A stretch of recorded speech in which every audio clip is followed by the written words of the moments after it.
Hey guys, welcome back to Within the Cauldron. I'm Nico, and this is Thunder, Hello, and everyone. we are doing Lessons Told, and we are talking about alter spaces. Yeah, very different topic. Some people show their altars, but we're going to delve into it a little bit. Well, I think we're going to be showing some of our altars, but we set them up specifically for this. Yeah, Um, and at least in my tradition, like if I have a working altar, I'm not going to show pictures of that while I'm doing any work. But I will take pictures of temporary altars and show those because it's already dismantled by the time I posted it. yeah. Mine is full blown, but I will explain a little bit about them, so that way people might incorporate it into their path, Hmm. or explore it. That's what witchcraft is about. Absolutely. Okay, here's one of my altars. It, Very simple. I've had these since 1991, right around Easter. I bought the chalices, and that was before I got into witchcraft. Hmm. But I seen them, and I'm like, these are silver pewter, exactly what I need. So I've used these for years and years, about 30 plus years of hard use. The candelabra, we've had that for a while. The statue behind is the moon goddess. This is how I would basically set up an altar like for a full moon or for a Sabbath, but I would have my altar more decorated toward the aligning wheel of the year. Hmm. Um, I would also take my altar and face it the direction toward that Sabbath. Okay. Hmm. In other words, Beltane would be to the east, summer solstice would be to the south. So, Halloween, Samhain to the west. Hmm. To the north, that's during Yule. That is the dark time. So I take my altar and I face it that way. Yep. And see, I my altar table's round, so I'll pull mine out and I can literally just turn my whole table so Yeah. that I can work around the different sides of it. Quit. But we have quite a few altars in our house. Which we'll get into because I have my deity altar and then we have some others. Yeah. Yeah. And this one here, this is a moon bolt. Okay. This is what we use when it's really raining out during a full moon, or it's so damn cold you can't go outside. You don't want to go outside and try to do a full moon. You know what I'm saying? Especially when you start getting older, or if you're handicapped, you can't walk. Hey, here you go. Do you need that Oh yeah. bowl to do a full moon? No. I've had just as much a magical adventure using the moon bowl as not using a moon bowl. So I would revert back to altar that we saw before this. This is very special to me. Raven Gramasi taught me about this, and have yourself an athame, my athame. You notice that it's dark and tinged. It got caught up in a house fire, but I ain't gonna replace it because I've had it for years. And when I wanted an athame, guess what? I sit there and go, man, I really need an athame. God has helped me get one. Guess what? The next day, somebody knocks on the door and says, hey, are you interested in some ornamental knives? I looked at him. I go, what do you mean? And he showed me mine, and I'm like, yeah, God moves mysterious ways, man. You know, Mhm. um, I have my scourge. You can't really see my wand, but it's there. My incense is positioned correctly for me. Somebody else might want to rearrange their altar, but I try to keep it masculine and feminine as much as possible. And here's another one, the moon bowl up close. What I would do is I would bless some water, pour the water inside of it. And you notice that there's like a round disc on the center of it that represents the full moon. And you see a little goddess figurine in there. Okay. I'm using a dark one because we have 3 different ones. One is made of silver, actually 4. One that is white and similar to the one that's in the bowl right now. Then we have one made out of bone that we use quite often. But what I would do is I would fill up the bowl with some blessed water or moon water if you have it, and sit there and visualize the moon rising up out of it. Okay, remember the lessons about energy balls? Well, this is where you give them form. You manifest it coming up, just as if you were seeing it. It represents Lake Nemai over in Italy. This is Stragaria, I guess is what you would call it. Yeah, this is from the Strega tradition. Yeah. It's the only place that I've seen this particular ritual setup. So it's something unique to their tradition. But if you ever get a chance to read any of Gramasi's books, this is their moon ritual setup, and it's absolutely it's a super beautiful ritual. Yeah. Raven Gramasi, he put that in his books, and that's why I'm so open talking about it. You know, it's one of these things like the elemental bowls and stuff like that. You could also use what they call a spirit bowl, which is where you would take a fireproof container and put pure grain alcohol into it. Yep, I use that quite frequently. And you can draw energy off of that and use it for any ritual there, or you can adapt it with a blue candle, okay, which is all right, you know. This one here is with the cauldron in the center. Do you need an altar tile with it? No. I would recommend, if you don't use an altar tile, pick up some sand or coffee grounds, some sort of heat sink, and fill your cauldron about halfway at least. Same goes if you're smudging with an abalone shell. Put a bit of sand in the bottom of it. It helps keep it from scorching wood tables, melting plastic. And then if you have to move your cauldron or anything, it's not 350 degrees. Yeah. What I would do, like with the cauldron being center, it represents transformation. It represents manifestation. It represents where spirit and the divine resonate.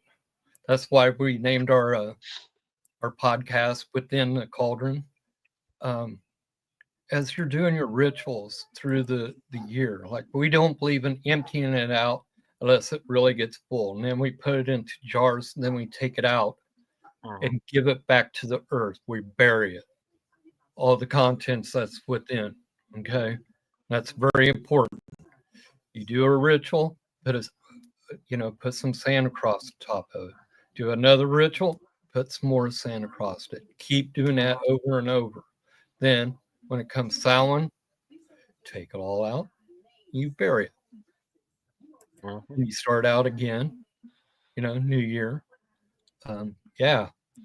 It's important to remember things like that. Okay. Here's one of my altars with an altar tile. And the reason why I'm showing this is because I think it's important for us all to make our own altar tiles. There's nothing wrong with going out and buying one.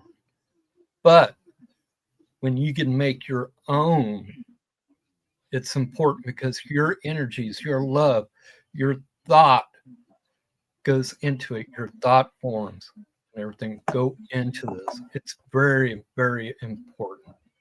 and it helps trigger that magical mind. It brings out your higher self. So, you know, I sit there and what I did to make that was I took what we bought a candle holder, which is what the original print was of that, was a candle holder. And I took some wax, I filled in the inside circle of it where the candle was sitting. And then what I did was I took some gentle molding stuff and I made a copy of that. Then I pulled it out. I poured some quick setting plaster into it. Lead hardened. I pulled it out. And then I just, primed it and painted it. Prayed over it while I was doing it. Then I imbued it. And that's how a lot of our rituals go for me and Chrissy. What you're seeing around there is elemental bowls, gold bowls going around. And we have those facing, northeast, southwest. You find an herb or, if you want to put water in one of them, that's cool, for the west. Feathers for the east, salt for the north. And if you can find something red, I would recommend that instead of using flames. Something that's aligning and non-corrosive. It's very important. You don't want to scorch the hell out of that stuff. Yeah. But that's a close-up view. These bowls here we haven't used in ritual. They're brand new, so we haven't used them in ritual or nothing yet. But I can't wait because they're beautiful. You can make an elemental bowl by using a Sunday cup. You go to the grocery store and you see these Sunday cups that are white or different colors. Pick them up, like this one here. Oh, yeah. And you also notice I have my altar censer there. Very important. I don't believe in blown out candles unless your spells are genuinely being made specifically to that. Otherwise, I wet my fingers and I snuff them out. I also believe that you should use like candlesticks and stuff like that. We have a Book of Shadows holder over there, Stan. And stuff like that's important, especially to me since I'm one-handed. It's one of those things where, it's real important. But yeah, altars are made to facilitate you magically to manifest what you are trying to manifest. It helps. Hey, Teresa. Hello. But it helps you manifest what you need. But do you need an altar? No, I've had some kick-ass rituals just by using a stump or the altar or the bare ground. I've seen people out in Vermont, Scott Cat, our first high priestess, they had a huge crystal coming up and out of the ground. And when I'm saying huge, I mean about the size of, I don't know, about waist high and just lunking up out of the granite there. And she used it as an altar. So, if you live like here in Iowa, you could go out and just use a piece of, limestone or whatever. We always have stumps around Iowa. You know how that goes. And so what are you going to show me, brother? Well, I do have your traditional altar. I wanted to shine some light on some different altars. Yeah. So we have this is one of mine, and so in the back we have a witch's finger candle, which is mullein dipped in beeswax, and they burn just like a regular candle does. Now, for context, I am a Germanic folk witch, so my setup's going to be a little bit different.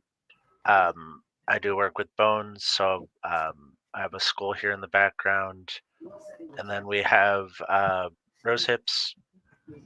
I have some jawbones around, and then my centerpiece here is a spirit vessel.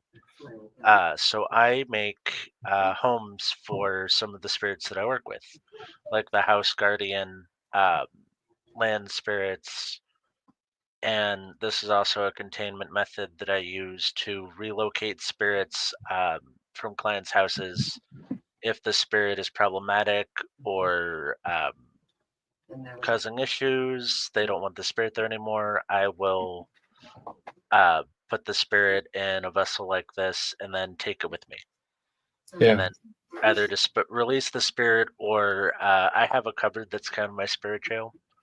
And to go along with this, I have a couple worksheets. The first one is this. If you guys don't have us on full screen, it'll help you read this. But in our Within the Cauldron Facebook group, I will have these PDFs as well. This is kind of how to work a house altar for your house spirit and your ancestor altars. I do both of my practices. Part one here is, why do you want to work with your ancestors or the house spirits? And then what do these two concepts mean to you? And that may differ in your practice. Are you working with the unnamed ancestors? Are you working with individual family members or friends that have passed away? And what does a house spirit look like for you? That can be the spirit of your physical house in an animistic setting. That can be spirits like brownies, the Domvoy, and then we have two, which is sketch or describe your altar layout. Depending on the working I do, I have a very similar setup to how Chris does. I have my feminine side of the altar is the right, God's side of the altar is the left, and then I keep my ritual knife on the masculine side, my chalice on the right side, and then I have my elements around my main working station. Um, but for connecting with ancestors, I recommend a daily or weekly practice. And then these are some things that you can have on there: lighting candles, speaking their names, telling their stories. Um, Fresh water. I refill my water cups for my ancestors about every 2 days. Um, you can give other beverages, but when in doubt, water's a super safe offering for spirits. I also give coffee for my ancestors. My grandma was an avid coffee drinker, so I always leave her a cup of coffee. And That's then you can. that's cool. Now, within Stregoria, Mhm. we have what they call Hecate's altar, which also represents our ancestors. So we Mhm. give them offerings. We don't currently have one set up, but I got to figure out some way in the small cramped room that I'm in to actually set one up. So that way, it's where I keep an eye on it and the kids ain't going to get into it. So if you set up an altar, make sure that your little ones cannot get into it. Absolutely. I personally don't have children, but I have plenty of nieces and nephews. So most of my altars are either my main altars in my bedroom, and I can shut and lock the door. Yeah, Uh, but any of the altars, like in my living room, we have a house altar that is up in a bookcase. That's like the top two shelves on a bookcase. yeah. And same with like my crystals and things, just to keep them out of the kids' fingers. Things that I'm not as worried about them breaking, I'll keep down lower. But obviously, like, we don't want them getting into ritual knives and Yeah, expensive tools. yeah. Well, a lot of people spend a lot of money trying to set up an altar. They think that they have to. Oh You yeah, know, for me, like a quartz crystal, um, take me to the chip store. I don't need that $100 crystal, that $50 crystal. mm, It could be just a small chip. It'll serve my purpose. oh yeah. Like, as far as like for ritual use, as a folk practitioner, what I use for my practice can be fairly simple, but I do also collect crystals. Yeah. But my crystal collection, while I do use in witchcraft, is also kind of for the aesthetic of I love collecting crystals. I have since I was a kid. So some of them I have like pretty showpieces. Yeah. But do you know how impractical it is to lug around a 5 pound sphere for a ritual? Like, I'd be terrified. I don't want to drop that. Yeah. Yeah. We have a real big crystal point that's broken, but this thing about, I don't know, 12 inches long, Hmm. you know, big around as a coffee cup, you know what I'm saying? Oh, Nice yeah. big. Then we have some natural quartz crystal from out in Vermont, Hmm. that we brought back. They call it living crystal, Hmm. because it will continue to grow in the earth that it was native to. Yep, I have a couple like that. Yeah. Now I want to bounce back to the moon bowl for a second, since we're having this Hmm. conversation and all that. Yeah, Chrissy wants me to show everybody this. Oops. Here we go. Yeah, this is the natural quartz crystal. It's a big one. It weighs. Do not drop on the foot. Please Oh, don't. yeah. But also on an altar, since we're reflecting upon ancestors and stuff like that, like the moon bowl. If you're doing a full moon ritual, you don't need that round disc or that goddess figurine. Hmm. A white flower, a simple white flower. Okay, Oh, yeah, floating white in the water. flower, a single seashell. Because the white represents the goddess, the light, Hmm. torchbearer. Okay, whether it's Hecate or Diana or any goddess that you worship that is, aligned to the moon. Um, Also, a red rose. A red rose represents our ancestors. Hmm. Okay, so our lineage, each individual's lineage, because we're all connected at the end. So that's something that people should also put on their altar. And I think it's important that we give reverence to our ancestors. Hmm. And if you don't voice it in ritual, have it in your mind, Yeah. because Well, without them, you wouldn't be there. You know? mm. And even if your practice doesn't, or your practice or you don't personally do ancestor veneration or worship, honoring those that have passed before us and being able to tell their stories is how they live on. Yeah, And it's one of my most favorite traditions is the storytelling of the dead, yeah, because that is how you live on through your family and friends, is through the stories they tell after we pass. yeah. So, And it's my favorite form of necromancy. well, a lot of people will sit there and go, "I'm a necromancer." Well, if you're a witch and you venerate your ancestors, Mhm. You do necromancy all the during time. Samhain, guess what? Mhm. You are doing a form of necromancy. Yeah. If you You do divination, talk to uh spirits that have passed on, necromancy. Yeah, If you know, like I constantly talk to my grandmother out loud or in my head, and or if I feel her presence, and I'll talk to her.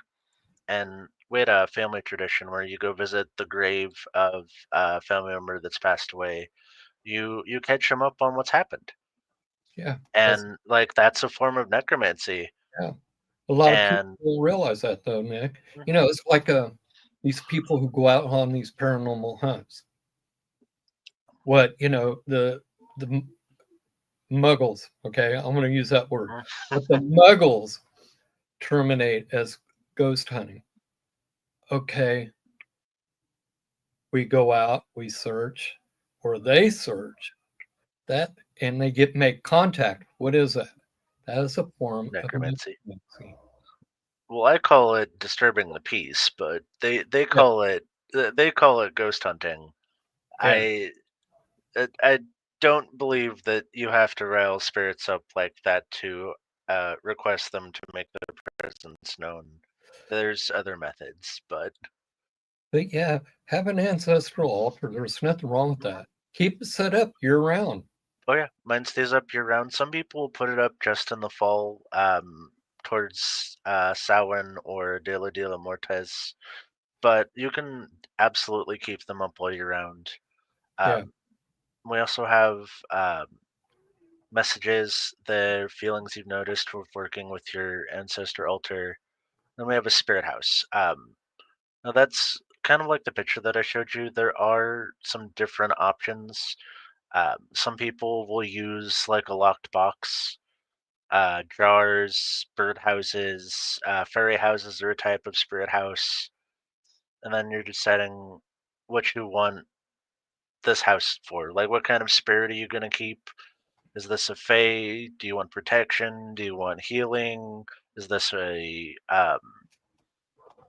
spirit that's going to work with you to do spell work? And then are you building this around the type of spirit that you're going to ask to live in it? Um, and then what would you put in that? And then things to include inside some of these. We have crystals, small offerings, or tokens. Now, for my house altar, I have a little moss bird house that I use for their house. And then beside that, I have a little wooden bowl that I pay my house spirits. And I Yeah. pay them in shiny things, small crystals like pyrite, quartz, garden herbs that I've dried. I have a little offering, like a little tea saucer. It's like this that I'll put cookies. I'll give them coffee. And you can put freshwater offerings. Ooh, we're on the Sure. next page. Milk, honey, uh, sweets. You can put protective charms and sigils in there, especially if this is like a house guardian. If you give them an idea of what their job is and give them tools to do it, you're just helping them. Um, and then personal items of power for your practice. That's And then cool. house altars, ideas on where to put them if you want to work with hearth spirits in or near the kitchen, um, protectors, entryway or living room, or thresholds and windows. I have one in my threshold, one in my bedroom window, and then our living room holds our hearth spirit altar. And then these are just some options: candles, milk, honey, butter, beer, your typical Fey offerings. And then you can put physical representations. I have a little elf figurine that sits in my little fairy house for our home spirit, and then things like bells, wind chimes, and then obviously seasonal decorations. I change mine on almost a quarterly basis. So once we get the physical shift in the season here, I will change my decorations. So we get the first frost, the leaves start to fall. I pull out the fall decorations, Yeah. spring, you name it. I don't follow the wheel of the year so much with my altar decorations as I follow like the physical change of the year.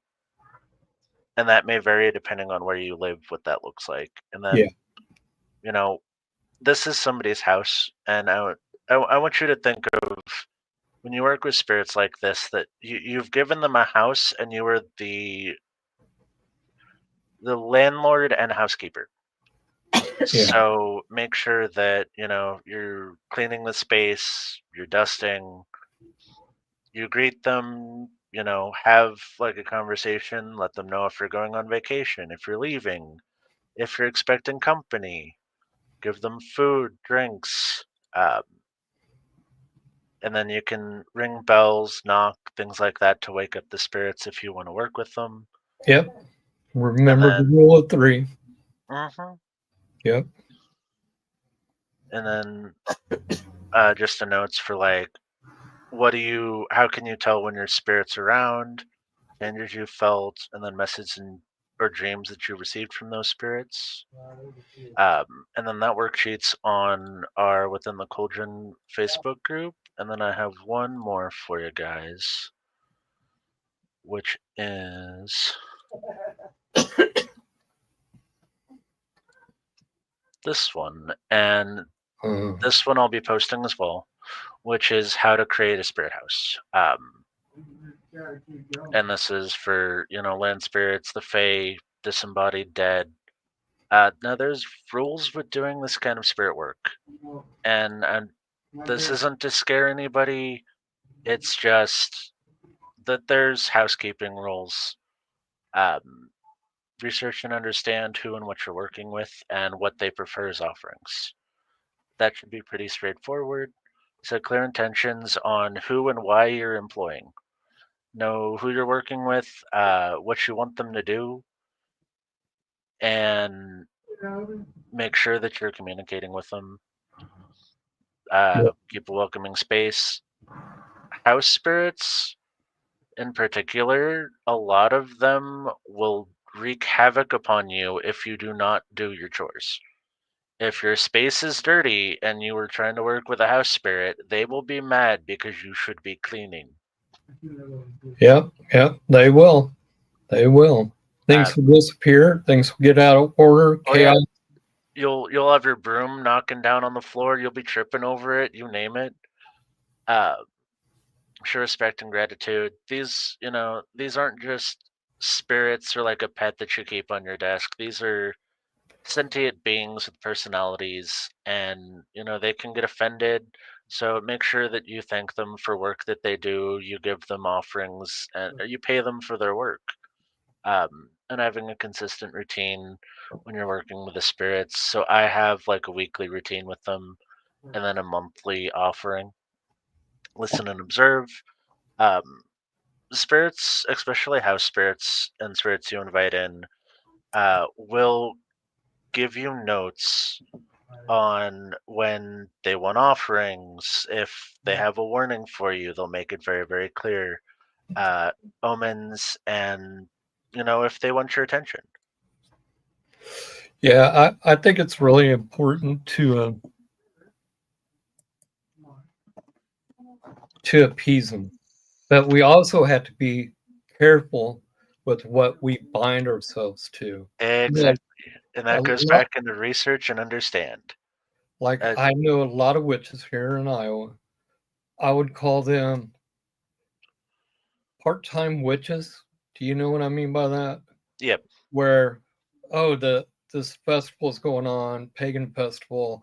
I want to go to it and I want to put on my ritual, but I don't really do no rituals. Or, as I've seen people do this, I know some people who did a ritual for dragons and in an offering. Okay. Well, guess what they did? They took that offering when they left and didn't leave it. So henceforth, their life became miserable. When you make an offering or you are aligning with the elementals,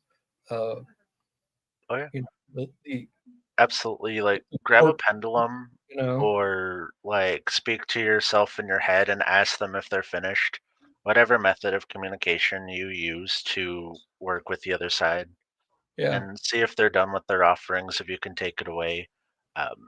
And that kind of goes into our don'ts. Don't force an interaction with a spirit. They have boundaries, and if they don't want to show themselves, or they're not in, or they're busy, don't demand their attention. You will piss them off. Don't neglect offerings. I mean, mine make it fairly known if I have missed an offering or they would like payment for something. Things go missing until I pay them. Now, mine are pretty nice by those standards. Some of them can go into malevolent territory, poltergeist activity, things breaking, dropping. I had a friend who had thorn branches growing in her carpet because she forgot to give an offering to her spirits. And then I recommend, unless the spirit is specifically paid for to do a negative working, do not attempt to get a like good house spirit to do baneful work for you. If it's not in their nature, that they have their own morals and their own judgments. If they don't want to do it, they're not gonna do it.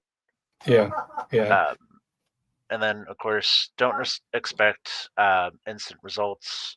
It takes time to build up relationship with spirits. It can take months, years, decades to build up good relationships. Um, and then we have signs of displeasure. You'll notice negative signs, changes that they can be unhappy with you, and you may need to adjust what's going on. Some of those are strange noises, knocking, whispering. You'll get weird dreams, objects moving or disappearing in the house. Sometimes their offerings will spoil, they'll grow moldy when they generally last longer, or their plates will fall off of their tables. Strange odors around the spirit house, nightmares, bad dreams. They can cause infighting in the house too, conflicts, make people fight. Mhm. Um, some of them break objects in and around their altar or the whole house. Shifts in energy. It can feel cold, unwelcome, oppressive. They can make you sick, give you headaches, fatigue in some chances. Um, some of them do weird things. Strange weather occurrences, around your house specifically. Weird animal behavior. Your pets may be doing weird things. Uh, Yeah, of course, if you notice that these signs, it may be worth checking in with your spirits. Be like, are you guys good? Do you need anything? Did I miss something? Uh, Cleanse and purify the area, apologize, bribe them, give them gifts, figure out what they want for their displeasure. And sometimes you need to ask other practitioners that work with spirits and be like, hey, my house spirit's doing something weird. I don't know what I did to make it mad. yeah. I agree with you. Um, while we're talking about ancestors and stuff, Mhm. what we knew in the night by here, I never get this right. This book here is from Raven Gramasi, and he does touch upon, you know, the dead, what we Mhm. should expect. I think it's very important, but also it is a teaching book, Mhm. and he goes a little bit more in depth than what his other books did. You know, it teaches you all kinds of things, important things that I think that a beginner witch, maybe also the more advanced person who's Mhm. practicing the craft, um, that's a book to get. Oh yeah. I think it's important that everybody gets well rounded. Mhm. Um, I think it's also important for people to realize that when you do your altar setup and you're getting ready to perform your your rituals, that you have proper anointing oils, that you Oh have yeah. proper incense. Like for me, during a full moon, jasmine. I love using jasmine because Mhm. I follow Diana. So, it's important for me to have that that smell in the air Mhm. Yeah, and because I it use because it draws the goddess more toward you. You mhm. know, I you use Lily of the Valley and Amber. yeah, I work with Freya. yeah. It's important, to have oils, incense. Mhm. Like my incense, I like using uh, jasmine, red rose, white rose, Mhm. and what else would I use? Oh yeah, Maybe research the some spirits, wood. Yeah. the You know, spirits, the deities, your ancestors. Look at what their be traditional offerings are. Um, you know, if your grandmother never touched a drop of liquor in her life and you're putting booze on her altar, I guarantee you, she's probably going to be either confused or mad at you. Yeah, yeah. Make sure that, if you offer something like that, that it is kosher with the person. Yep. Like for my dad, I would put some Irish whiskey up on the ancestor altar. Stuff like that's important. Know that. Mhm. Their favorite treats, or Oh better yeah. yet, like if I was going to do a Lhasa house, a fairy house, Mhm. and I would also have Diana within that, because I would place that altar to the east, because Diana is the goddess of the east. She rises from the east. She goes across the sky. You know, it's important to me that I have that alignment. But Mhm. also to the east, it's the fairies. Yeah, the east. Spirits come from the east, Yeah, which in my tradition as well. My most of my spirit altars either sit to the east or are entered from the east. yeah. And I got news for a lot of people. They use rituals out of books. It's okay to use the structure from the books, but Yeah. write your own rituals. And Mhm. if your first ritual isn't a banger, hey, It's a learning process, and not yeah, everything has to be the most beautiful poetry. Like, if poetry is not your strong suit, it doesn't have to rhyme. It yeah. like My it. first my first rituals, Nick, was how can I say it? I did my best. I didn't know what I was doing, Oh yeah, but I I remember. evolved through the years. You know what I'm saying? I Some evolved. of mine were hot garbage. Yeah, yeah. Well, there's like things that I forgot, and through the learning phase, I've learned, this is how you set up the altar, Mhm. because the priestess, within our structure, the priestess shouldn't have to do that. It Mhm. should be either the high priest or the handmaid, okay, Yep. or a neophyte, because you want them to learn how to properly set up an altar. They need that guidance of, hey, this Mhm. is what you do. This is what you do at the quarters. Uh, if you're doing a specific ritual, like aligning with the elements, what would you do? Well, I would get something yellow, blue, face it to the east, face it to the west, Mhm. you know. We And, set ours up to the directions, and then I put they're color coded, so blue, green, um, yellow, red, and then I place a symbol for each of the elements, like a feather, pot of dirt, or a stone. Something for the elements, candle for fire, or a stone associated with fire. well, a lot of people think that, okay, like for me, I use elemental bowls, Mhm. you know. That way, for me, I don't have to walk around all the way to the four quarters and you Yeah, know do this elaborate held to I the do similar. the Uh, east. I could sit there and do my evocation mm, at the altar with everybody facing the direction. Do the evocation, and notice I said evocation, not invocation. When it comes to elements, elemental energy, don't invoke it, okay? Because chaos will come shortly thereafter. yeah, we want to pull in their energies to balance. Yes. You don't want to invite the fire spirit to live in your house without proper precautions, because Thanks, sir. unrestrained you can get, a house fire, an electrical fire, burn your food, things like that. Yeah, exactly. Well, anyway, what I was getting at was put things a color code for you. What is proper to you, to your tradition. If you want to adapt this, you know, sit there and put yellow minerals in there, Hmm. blue minerals in there, put red, green, Mhm. Maybe take those elemental bowls out, and you take symbols of earth, air, fire, water, and spirit, and you put it on your altar. Okay, put the pinnacle at the center because that is collective of all. Mhm. You know, use your imagination. Don't be afraid to set up an altar. Mhm.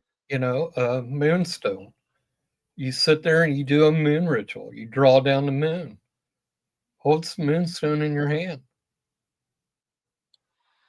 Oh yeah, Do I things. love working with Moonstone on full moon rituals. Oh yeah, Uh, I like I take. work with I do all three, so full moon, new moon, and then uh, the waxing waning. So I use white moonstone for full.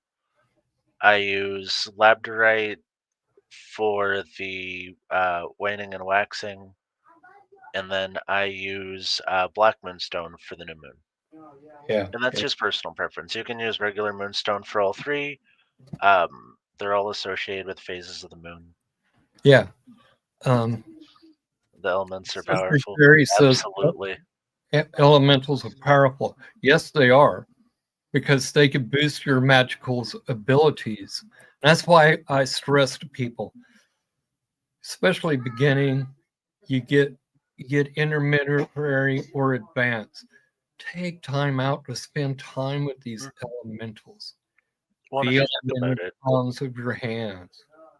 Draw we them with, all have our own elemental alignments. yeah, And yeah, oftentimes, if you pay attention, you surround yourself with your counter opposing elements, whether in your partner, in your clothing choices, in the stones and things that you carry. You are subconsciously trying to balance yourself. yes, yes.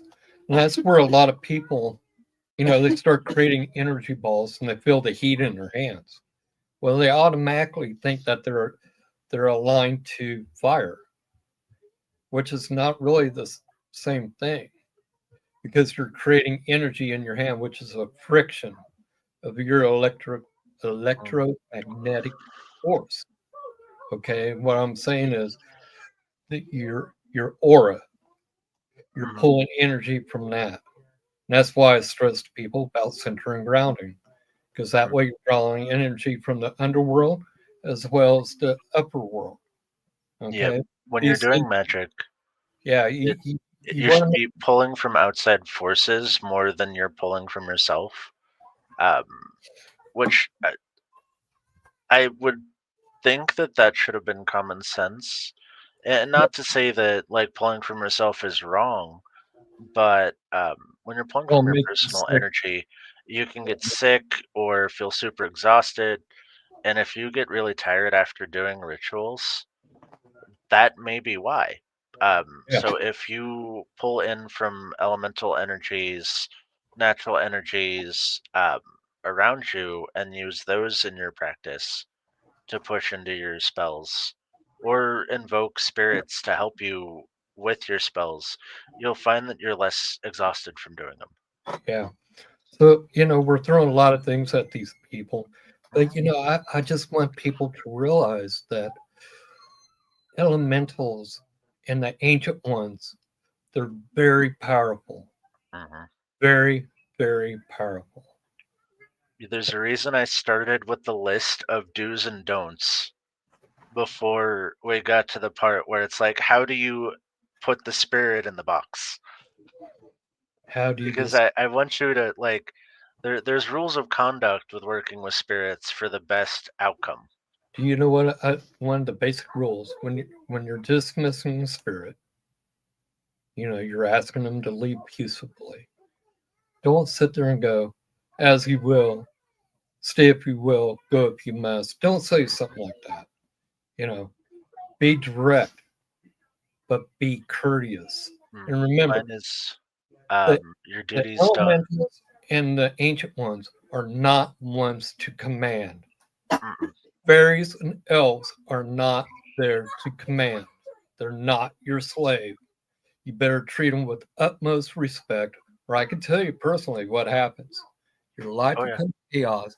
You don't know why. but you have to make something right.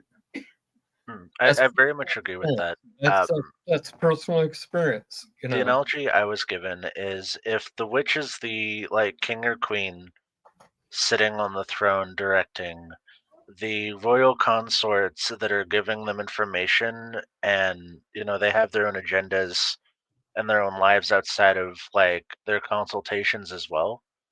Those are the spirits that we bring in, the elementals, deities. Like they're powerful and noble in their own right, and they're there to assist you. But also remember that the jester will stab the king when it pleases him. Yeah, yeah, exactly. A lot of people don't get that. I've done rituals where I was commanding them. What did I get out of it? Well, I didn't get what I wanted. I didn't feel the energies. The energies weren't right. Mm, But when I went into the ritual being composed and not commanding, and I had more loving toward and compassion in my heart with my invocation mm. and also my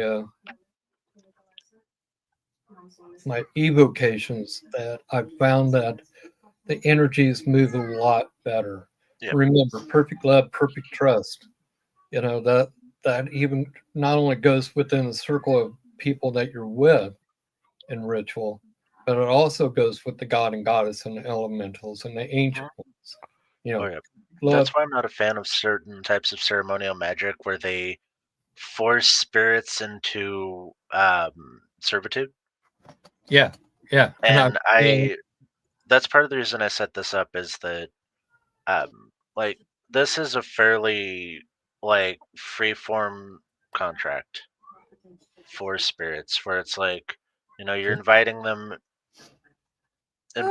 spirit you want to work with, and then these are options on what you can put in their spirit house. And then, spirits of the land, home, or path, I invite you into this house made with reverence and love. May you find comfort here. I honor you with gifts and space. And like, so you're inviting them to, like, I made a house for you. If you want to come, like, stay here, or when you interact with me, like, you can settle your energy in this space. yeah, I find that these things are important. Hmm. Altar setup is really important. Oh yeah. Understand the masculinity, the femininity within your altar. Understand the elemental alignments within the Hmm. herbs. Understand the alignments, why you are using them. When you get these things, these gifts from the gods, and I call everything that I get a gift. My eyeglasses, everything. It's important to realize we're lucky to live in this age. Can you imagine me and you going through life without our eyeglasses?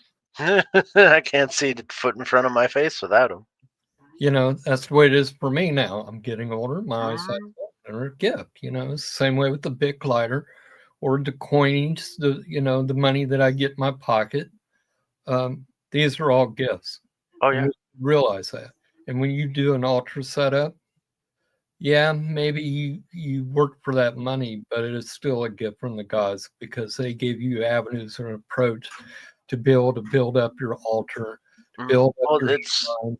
You it know, really is full circle because like you've been blessed with the abundance to be able to give back and share your thanks to the deities, spirits that you work with, oh, and that really you're just reinvesting back into yourself in the process.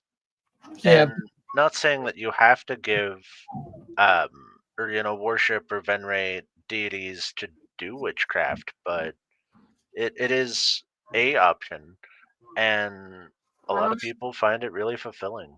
And you yeah, can get like spirit contracts with like the Fae, demonic entities, angels, um, and you can get as lawyery as possible or as you want with those on like, here are the strict outlines of what I will and will not do for you and what I want from you, and then mediate back and forth with the spirit. And you can absolutely do that and set contracts for like a month, a year, or up to a lifetime. Yeah.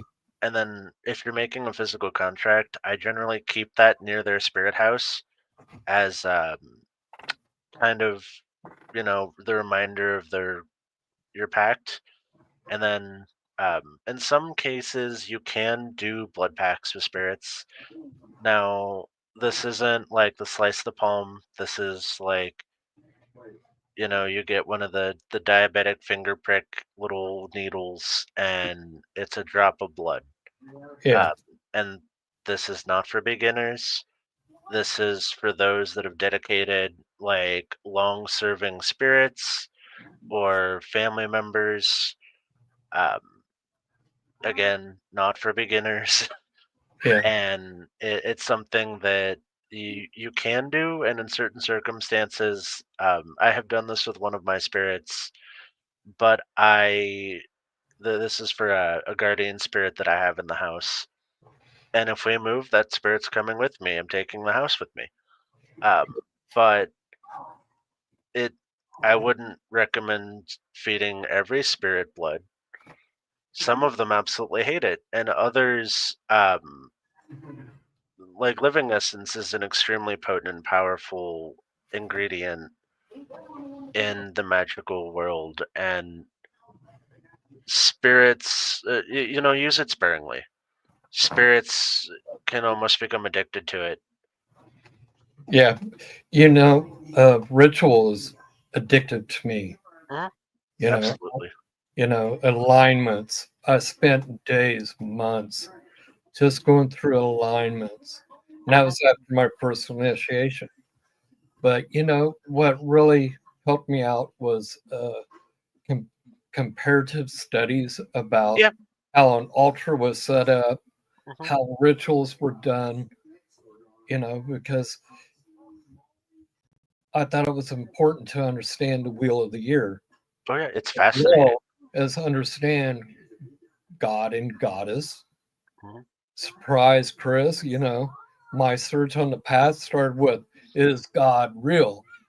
Well, I found that answer out really quick. And I would have to say that I was blessed during that full moon rite, because the goddess did prove to me that she is very real. Mhm. When I found that answer, I found out God, God is very real. You know, it, Mhm. it was unequivocally yes. See, I had almost the opposite experience. When I started my practice, it was very secular almost in my craft, where I acknowledged the existence of the gods, but I wanted to prove myself and that I could do magic without them. So Yeah, for the first 10 years of my practice, I didn't work with deities. And you don't have to. But I did work with primordials and elementals and spirits of the land. And that it was a huge cornerstone of my practice. And I still absolutely work with all of those spirits today. But now I also have a devotional level with deities. It took me a while to find the pantheon and the cultural system that I liked. yeah, Um, that's the way it was for me. mm, It was all about the elementals. Yeah, the goddess was there. I knew that.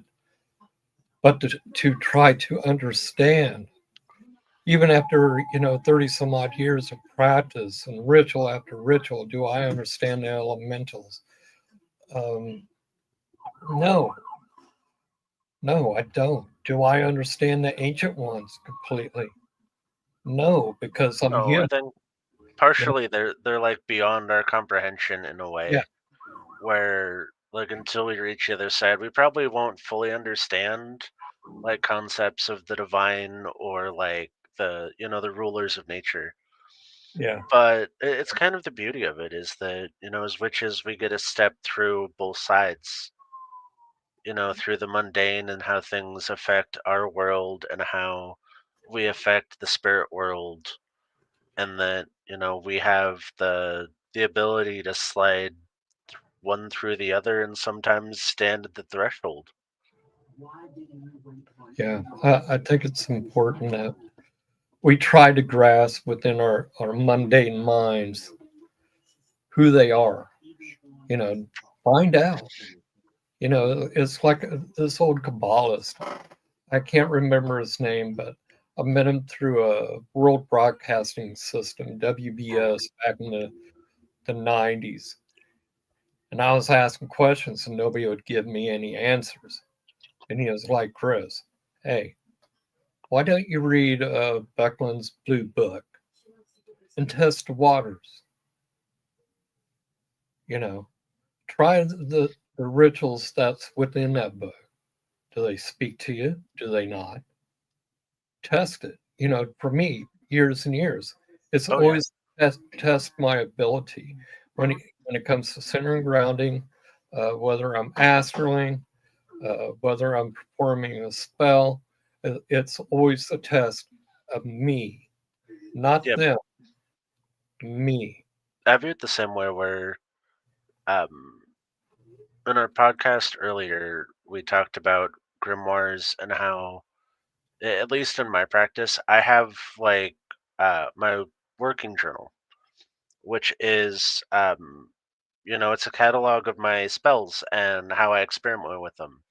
And it's like exactly what I did, the spell that I did, the ingredients, and then I leave myself space to catalog at like 1 month, 3 months, 6 months, and a year after the spell to see, how long did it take to manifest? When did I start noticing changes? Would I do anything differently? Because as magic, one isn't always instantaneous, and two, that it's something that you can experiment with and you should experiment with. You can learn witchcraft from a book, but you're going to run out of an ingredient. You might not have it, or you may not be able to do a spell during the optimal timings. And that, it, it's so fun for me to experience or experiment with the philosophies and the laws of witchcraft, so to speak. And like, how can you break them? How can I make them better? Um, Yes. W- and I think that's kind of the essence of a witch is that we're as much a witch as we are a mad scientist. That I want to push the bounds of what my creativity and reality allow. Yeah, I agree. Our spirit sister Sherry says not all have Not all like food. foods, some like crystals, herbs, and natural gifts. Absolutely. My Yeah, house spirits don't like food very often. They get a bowl of porridge on Christmas Eve as part of our yearly contract, but otherwise they get stones. They like shiny rocks. I give them a lot of time. I grow thyme in my garden, and they absolutely love thyme. And then yep, poetry, verbal offerings, poetry, singing. Um, there's so many devotional acts that you can do for all kinds of spirits. yeah. Some like writing, singing. I have Faye who likes my drumming. Some Uh, like paintings. Some of them want you to go do acts of service, yeah, which was really amusing to find out. I used to work in a senior center, and I work with several gods of death, the underworld, and like the liminal space. And part of me working with them was being put in this job where I had to help spirits pass on. yeah, So I worked in a senior center. Our residents would pass away, unfortunately. And then part of my fulfillment was helping those spirits move on to their afterlife. yeah. Like Sherry wrote here, some like writing, singing. Hmm. I have Faye who likes my drumming as their gifts. I think that's cool. Oh, yeah. Well, You're investing your time and energy, your creativity. There's so many avenues of like things you can give spirits. Like I work with Freya. One of her things is she shows up as cats. So I feed the stray cats in our neighborhood as a devotional act. yeah, I think that it's important to what I call, Raven Grimassi trained a Mhm. lot of this into me. Turn on your magical mind. Don't forget Mhm. about yourself. Because that's a very important thing. I like centering, grounding. I like listening to pagan music. Mhm. I like hearing songs about the goddess. I want to get myself worked up. I want to get myself out Oh happy. yeah. I want to dance. I want to rock and roll in that circle. You And I should hear my house like the whole week before any of the Sabbats. I'm just blaring pagan Sabbath music and dancing and cleaning the house. Yeah, that stuff is important. You know, Mhm. the sights, the scents. That's why it's important for us to drink like jasmine tea before a full moon ritual. I teach Mhm. all my students drink some jasmine tea. You know, throughout the day of the full moon. Mhm. That way, you're aligning yourself with the goddess. See, I do lemonade and mint tea. Yeah, Lemonade's super cleansing. The sugar sweetens your words. Um, and then mint tea brings clarity. It cuts negativity and curses. yeah, yeah. So it helps cleanse you and gets you set up to do maintain your ritual purity I like before you go. I like using mugwort during a Mhm. ritual. I love using piles and piles of it. You know, I Oh just yeah. let's have a bonfire within my cauldron. That's Mhm. basically what I'm doing. You I know, throw. Oh yeah. No. Funny you mentioned that. That my husband's family, like, that is their like go-to ritual when we have a gathering. Is it's a bonfire, and then the pagans show up first. We do our ritual. We throw in our herb packets and our partitions, and then the non-practicing family come in, and then it turns into like a family reunion potluck. yeah, But yeah, they all know about the bundle inside of the our fire starter is bundles of herbs and smoke cleansing. yeah. I think it's important, for people when they're doing their altars and their rituals and stuff. You know, be original to yourself. Hmm. Don't be an author's witch. You know what I'm saying? Let the authors give you ideas. Oh yeah, I was always told when you read a book and take it into your practice to take the meat and then spit out the bones.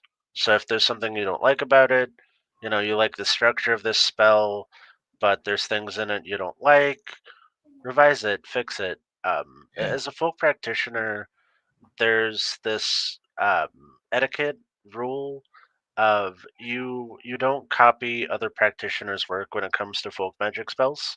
So there's set structures for spells. Like counting something down or counting something up. Um, to count something down is to like do a banishing to remove something's power. But the words are gonna change depending on the circumstance of what I'm breaking down. yeah, yeah, And so we have like ritual structures, but you're expected to create your own incantations for them, depending on the circumstance. yeah. That's exactly the way it should be throughout. Hmm. Uh, you, when a person's doing a ritual, you may start out using somebody's ritual out of the book, but eventually you're going to start writing your own. Hmm. And my suggestion there is don't cross mix match, uh, pull one DT, then another DT, you know, be traditional or mindful of keeping the DT's alignment. You want DTs to get along. You don't want that structure of, I'm going to call Osiris and Zeus, into a circle. That ain't going to happen. Well, you have to think about the. No, it's different to worship those deities in the same place versus if you're doing a spell and you're inviting a deity in to help you with that spell.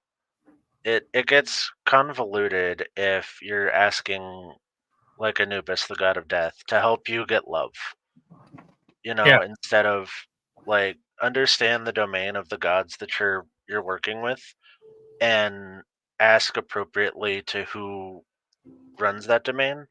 And I Yeah. mean, you can absolutely invoke multiple gods in the same like archetype or the same like pantheon Yeah, that's it. edge, but that's actually really common in folk magic.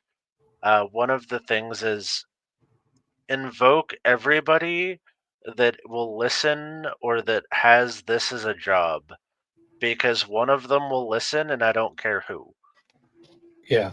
is a very common trope in folk magic. They'll invoke saints, demons, or like gods all in the same the same passage to get a result. Stay within the same pantheons, the Mhm. archetypes, but don't like invoke Odin and Zeus into the circle together because there's going to be a clash. I've seen it before. Mhm. The magic goes crazy. And that was during a public rite. People didn't know what they was doing. And I'm like, holy cow, I think I might duck out here Mhm. because I didn't See, want no part of it. yeah, our public rites, well, we alternate pantheons on like who we hold the ceremony to. They're generally associated with that Sabbat, and uh, the male and female aspects are from the same pantheon. Yeah, So yeah, it's like, and generally in mythology, most deities come in a pair, yeah, and generally it's whatever the pairing is for that. yeah, yeah. But yeah, ritual and all the stuff that we've been talking about. We started out on altars and we went off on a tangent, but Oh that's no! because we're speaking and people are learning, and I think that's important. Like for me, Oh yeah. altars and rituals very important. I think it's important for people to understand that when you start out, you're not going to be perfect. You're Oh not. no! You're not. Your rituals are going to be what I call second class, and it's not poking at any beginner because we all started someplace. I Mhm. did.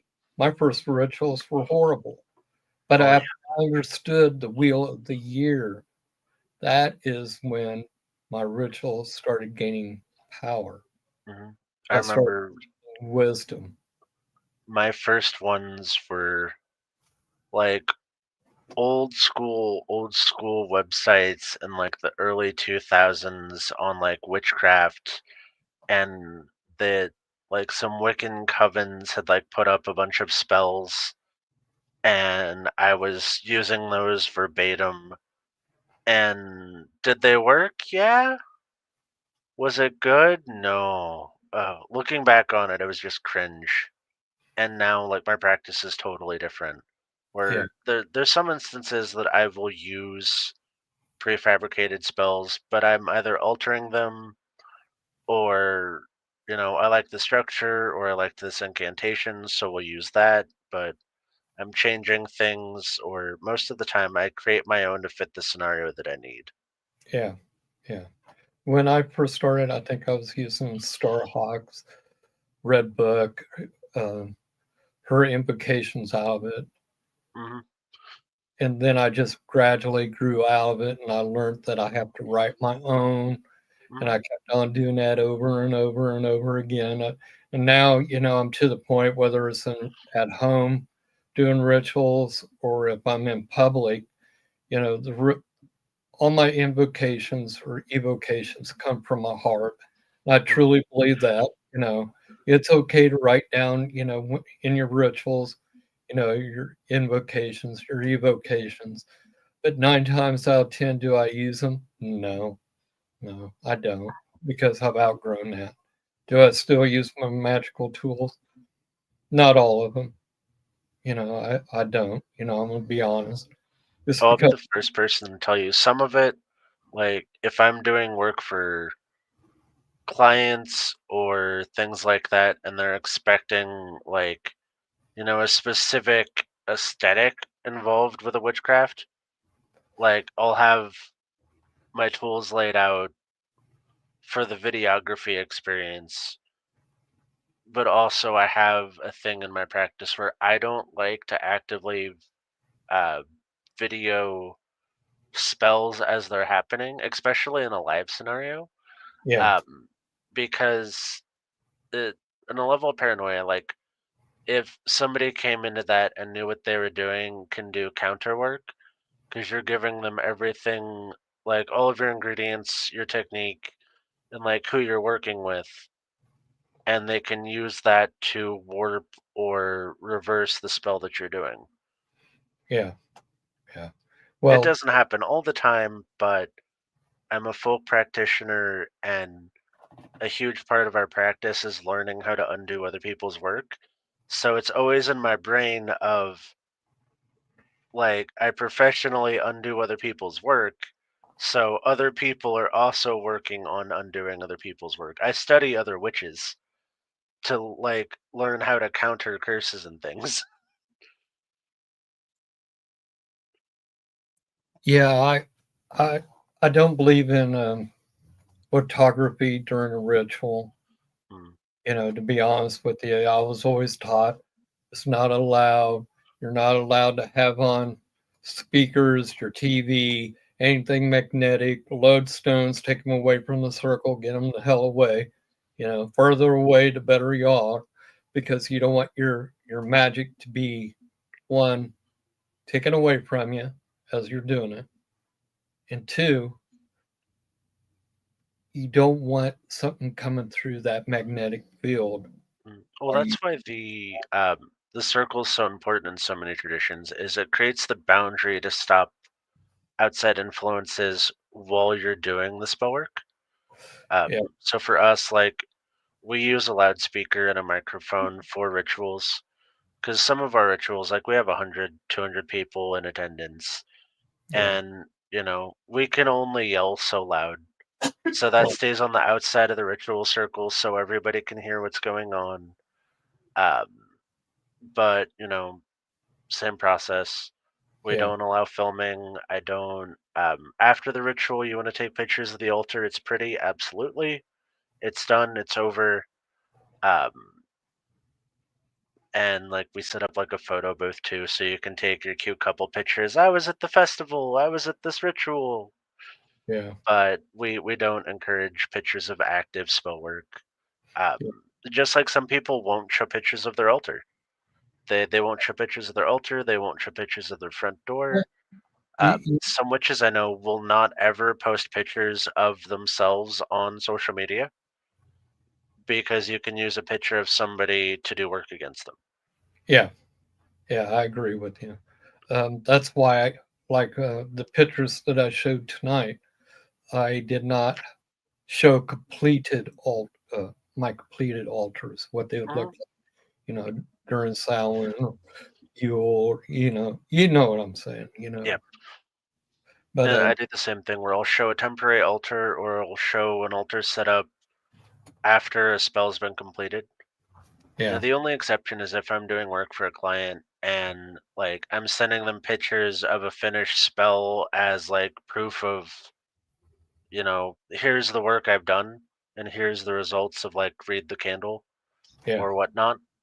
I'll do that as like proof of what was done, proof yeah, of purchase, I guess. But like, unless somebody explicitly requests like a video of the whole process, like I'll do that, but it's a private scenario. It's not like I'm not gonna come on here and do a full ritual for something without it being a mock. Does that make sense?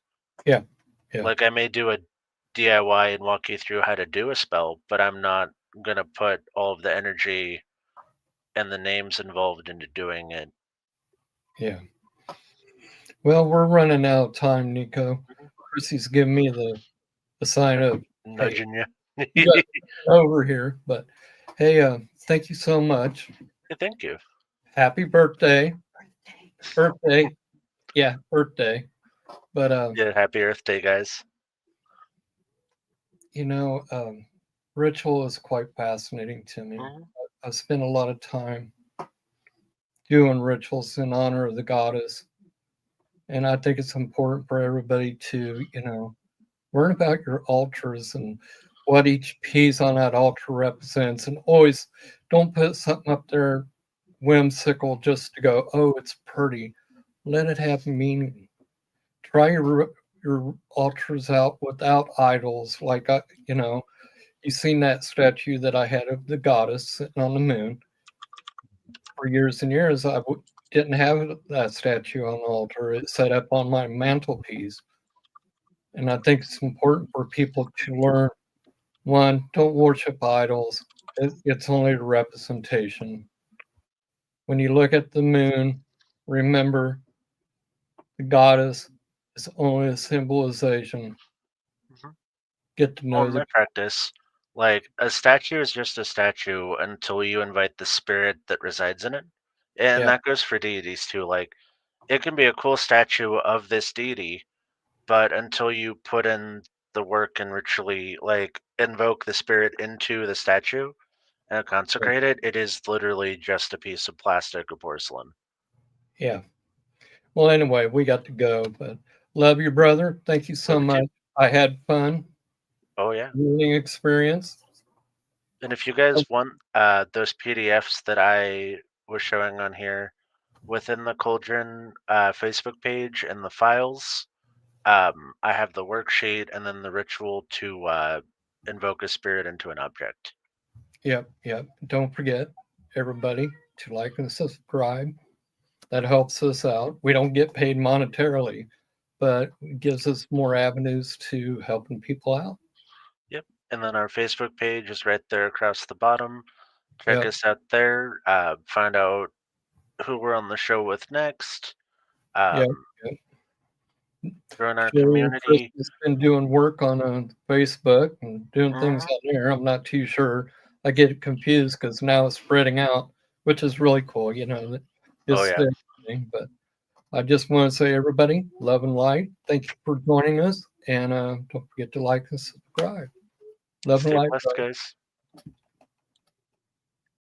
Great Goddess, I am so thankful to have you guiding me, protecting me. I am so thankful to have you guiding me, protecting me. I am Great Goddess, I am so thankful to have